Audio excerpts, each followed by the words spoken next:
Welcome to all on a platform of Anisho academy. आज हम class 11th की political science की फर्स्ट बुक का chapter third election and representation का part 4 discuss करने जा रहे हैं। Already part first to third playlist में अपलोडेड है और डिस्क्रिप्शन में जाके आपको लिंक मिल जाएगा, वहाँ से आप देख लो पहले, ताकि आपको पार्ट 4 समझने में आसानी हो। शुरू करते हैं आज के रिमेन जो टॉपिक लेफ्ट है उससे।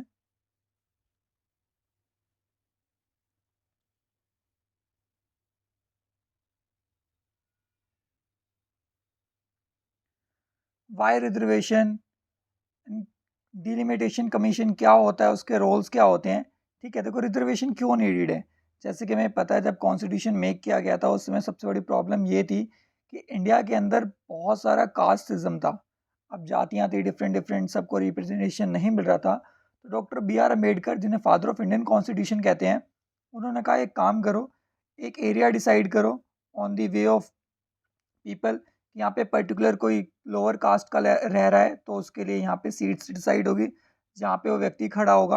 और स्टार्टिंग में तो ये डिमांड थी कि जो वोट डालेंगे वो भी केवल उसी कास्ट के लोग डालेंगे, जिसे आगे जाके गांधी जी के कहने पे बी आर अम्बेडकर ने छोड़ दिया उस चीज़ को, और रिजर्वेशन को केवल पर्सन स्पेसिफिक ना होके किस वे में कर दिया ट्रीट, इस वे में किया गया ताकि कोई भी व्यक्ति वोट डाल सके, बेसिकली खड़ा किसी स्पेशल कास्ट का हो। ठीक है, तो डीलिमिटेशन कमीशन बनाया गया। डीलिमिटेशन कमीशन इसलिए बनाया गया ताकि वो इलेक्शन कमीशन की हेल्प कर सके, क्योंकि election commission single member body थी।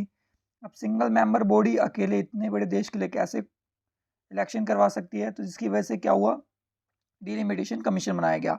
नाउ 2002 के अंदर एक अमेंडमेंट हुआ। उसके बाद क्या किया गया कि 2026 तक एक वे डिसाइड किया गया कि जो प्रेसिडेंट का इलेक्शन है और जो वे ऑफ इलेक्शन है वो वैसे ही रहेगा, पैटर्न चेंज नहीं होगा। और इस समय जो सेंसेक्स लिया गया था वो 1971 का लिया गया था, जिसके बाद इस सेंसेक्स को 1991 के सेंसेक्स से जोड़ दिया गया था। ठीक है, मतलब देखो आज के समय फॉर एग्जांपल अगर इंडिया की पॉपुलेशन 140 करोड़ है या 150 करोड़ के आसपास पहुंच रही है, तो आपको एक पैटर्न बनाना होगा कि कहाँ पे कितने वोटर्स हैं, कितने वोटर्स एक पब्लिक बूथ पे आने चाहिए वोट डालने के लिए। इलेक्शन कमीशन कैसे उनके वोटर आईडी कार्ड बनाएगा, कैसे नॉमिनेशन लिस्ट देगा उन्हें। तो इन सारी चीज़ों के पीछे एक बहुत बड़ा प्रोसेस होता है, और जो जनसंख्या सेंसेक्स के बेसिस पे ही कंडक्ट किया जा सकता है, जिसके लिए हमारे यहाँ सेंसेक्स करवाए जाते हैं। रिजर्वेशन सीट्स फॉर वीमेन, तो आपको पता होगा कि इलेक्शन में वीमेंस का जो रिजर्वेशन है सीट्स का, एमसीडी के इलेक्शंस आएंगे कुछ समय बाद दिल्ली में, जहाँ पे आपको 1/3 रिजर्वेशन दिखाई देगा। Representation of a religious minorities, तो आपने रिलीजियस माइनॉरिटी का भी देखा होगा, सिख मुस्लिम देखा होगा। Free and fair election, best part है कि इंडिया में फ्री और फेयर इलेक्शन होते हैं। यूनिवर्सल एडल्ट फ्रेंचाइजी, अब ये तो आपको पता है, ये जो भी 18 ईयर्स ओल्ड है वो हमारे यहाँ वोट डाल सकते हैं, और सबके सब अपने आप को एज अ वोटर ट्रीट करते हैं। राइट टू कंटेस्ट इलेक्शन, अब इलेक्शन लड़ने का राइट क्या है। देखो सिंपल से मेथड में बोले, अगर आपको लोकसभा का इलेक्शन लड़ना है तो आपकी एज कितनी होनी चाहिए, 25 ईयर्स। और अगर राज्यसभा का इलेक्शन लड़ना है तो आपकी एज कितनी होनी चाहिए, 30 ईयर्स। अगर आपको वाइस प्रेसिडेंट का इलेक्शन लड़ना है या प्रेसिडेंट का इलेक्शन लड़ना है तो आपकी एज कितनी होनी चाहिए, 35। ठीक है, प्रेसिडेंट और वाइस प्रेसिडेंट दोनों के लिए एज कितनी होनी चाहिए, 35। तो आप इलेक्शन लड़ सकते हो। ठीक है, सच एज वोट डालने के लिए एज का क्राइटेरिया 18 ईयर्स है, बट इलेक्शन लड़ने के लिए 25 और 30 ईयर्स। हाँ, एमसीडी और पंचायत के इलेक्शन लड़ने के लिए आपकी एज होनी चाहिए 21, so remember it.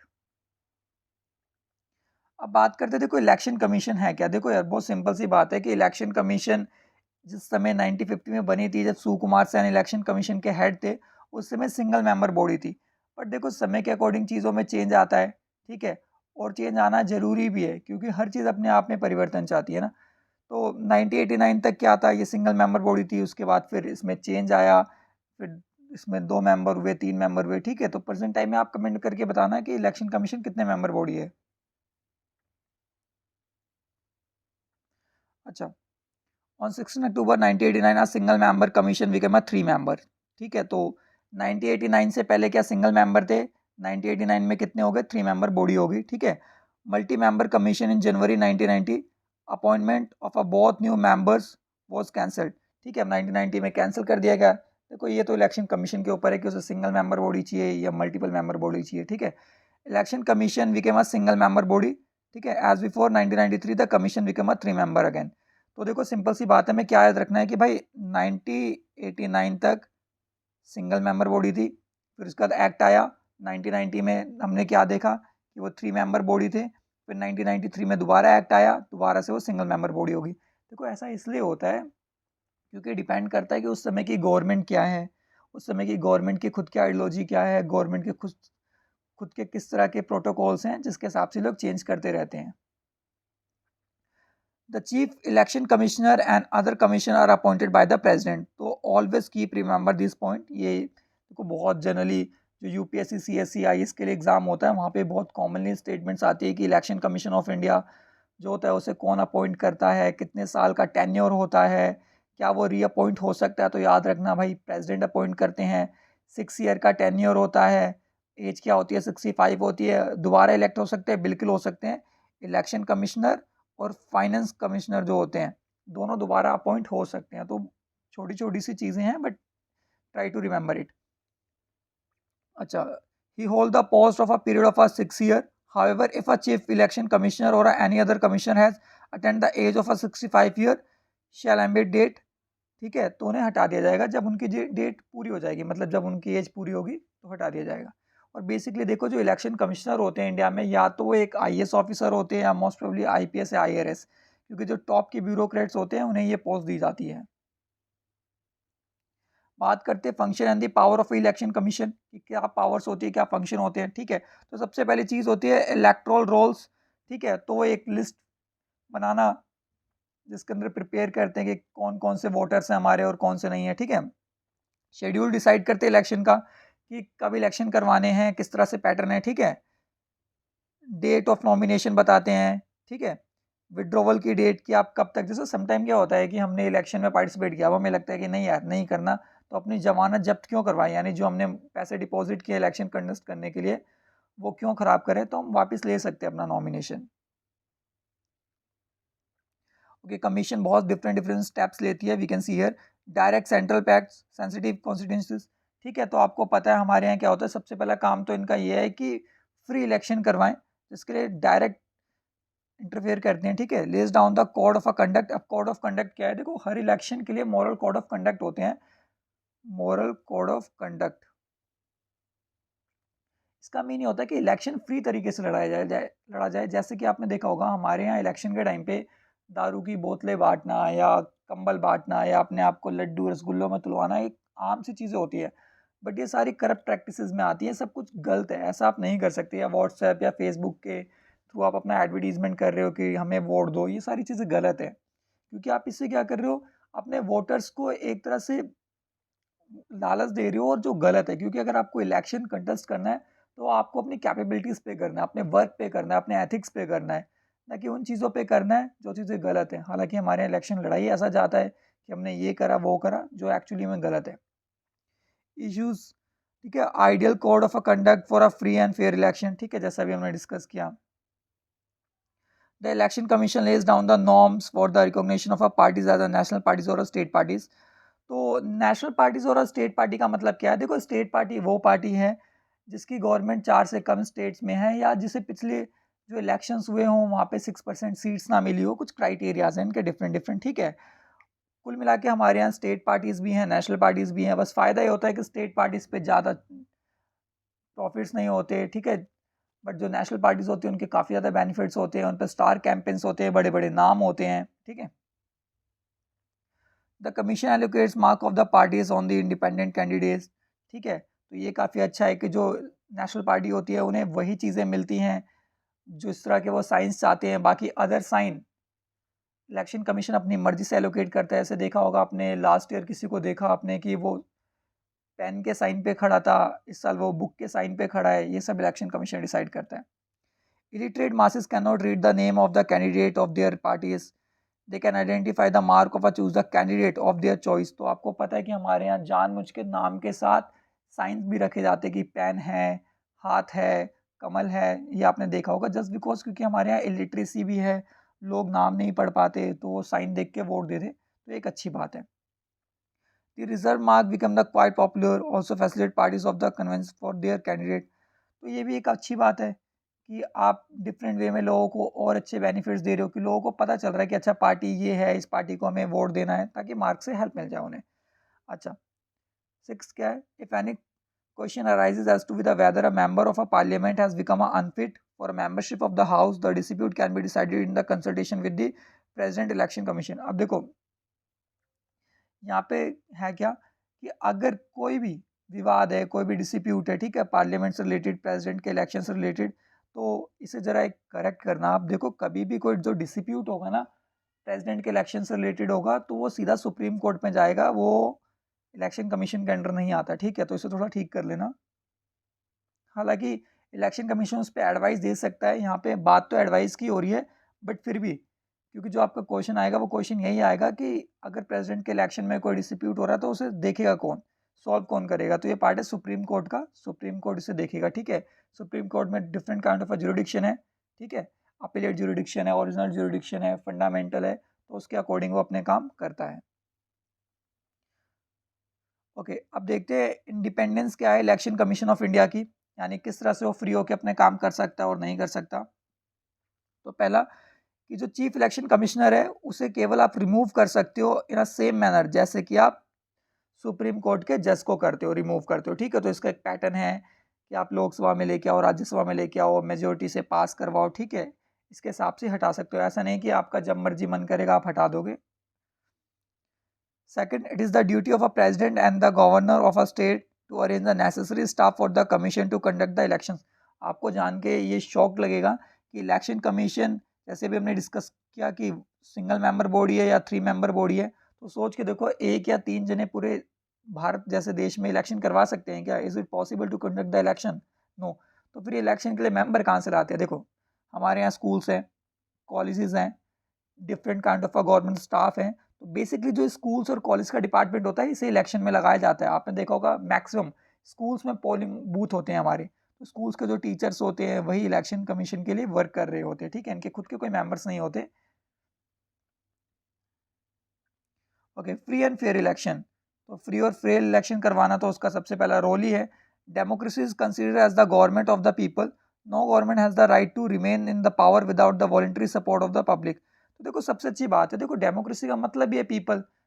Democracy word को अगर हम बाइफरकेट करेंगे, जो कि ग्रीक वर्ड है, डेमागोग मतलब पीपल होता है, क्रेसी मतलब रूल होता है, rule of a people called the democracy. Definition has been given by the Abraham Lincoln, rule of people called the democracy. जब लोग ही नहीं चाहते तो आप किस तरह से फिर आ सकते हो, रूल कर सकते हो? तो इलेक्शन करवाना बहुत ज़रूरी है। अभी जैसे फॉर एग्जांपल कोई XYZ पार्टी है और वो अपनी मनमर्जी के काम कर रही है, कोई बात नहीं, 5 साल बाद हमारा टाइम आएगा, फिर हम भी अपना काम करेंगे। बट देखो एक सिंपल सा मेथड बताऊं, 5 साल तक वेट करने की जरूरत नहीं है। हमारे पास इतने मल्टीपल वे हैं ना कि हम किसी पार्टी को चाहे तो एट सर्टेन मोमेंट भी हटा सकते हैं, और इसके बाद इसके लिए हमारे पास बहुत डिफरेंट डिफरेंट वे है।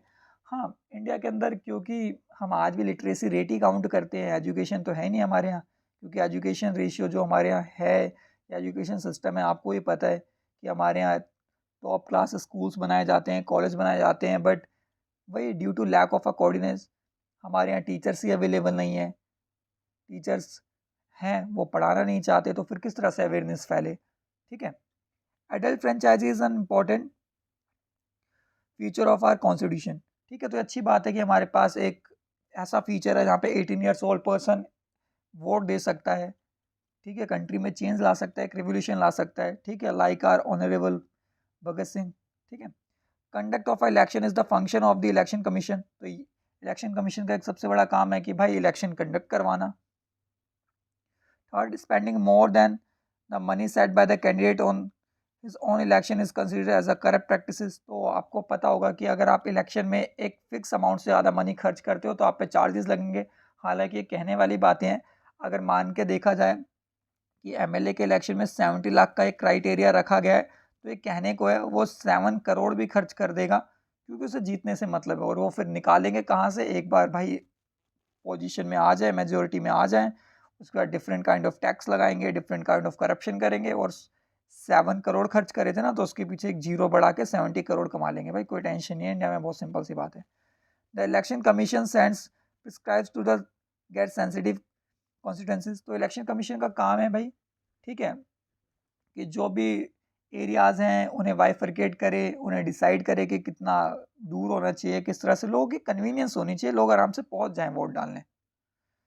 Use of electronic voting machine EVM has already started to reduce polling crime. जैसे कि आपको पता होगा पहले हमारे यहाँ स्टैंप लगाई जाती थी, एक पर्ची मिलेगी आपको, उस पर स्टैंप लगाना होगा, ठीक है। और जो पहले इसमें बहुत करप्ट प्रैक्टिसेस होती थी, अब तो ईवीएम मशीन आ गई है और अच्छी बात है। ईवीएम मशीन के साथ अब वीवीपैट आ गया है, ठीक है। Verified voter paper audit roll. अब इससे क्या होगा, एक छोटा सा स्क्रीन होगा लाइक कंप्यूटर जैसा, मान लो छोटा सा, जिसमें अराउंड शायद 6 सेकंड तक सामने डिस्प्ले होगी पर्ची, आपने जिसको वोट दिया होगा उसको चली जाएगी। फॉर एग्जाम्पल अगर ऐसा लगता है कि ईवीएम से टैंपरिंग हुई है, छेड़खानी हुई है, तो हम वीवीपैट के वोट को देख लेंगे दोबारा।